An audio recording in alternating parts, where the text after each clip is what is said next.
வீட்டில் இந்த ஒரு பொடி மட்டும் செஞ்சு வச்சுக்கோங்க. இட்லி, தோசை கூடலாம் சூப்பராக இருக்கும்.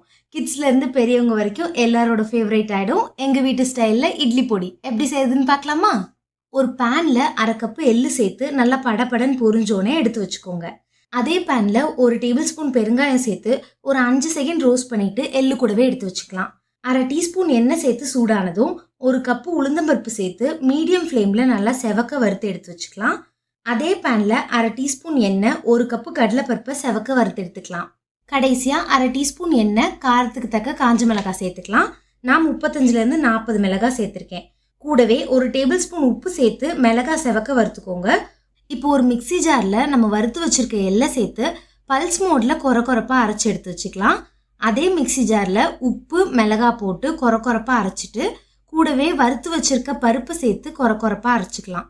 இப்போ இதில் அரைச்சி வச்சுருக்க எல்லாம் சேர்த்துட்டு ஒரு 2 பல்ஸ் கொடுத்துட்டு எடுத்துட்டா நம்மளோட சூப்பரான பொடி ரெடி. இது இப்படி கொரப்பாக இருந்தால் சூப்பராக இருக்கும். உங்களுக்கு வேணும்னா நைஸாக கூட அரைச்சிக்கலாம், நல்லாயிருக்கும்.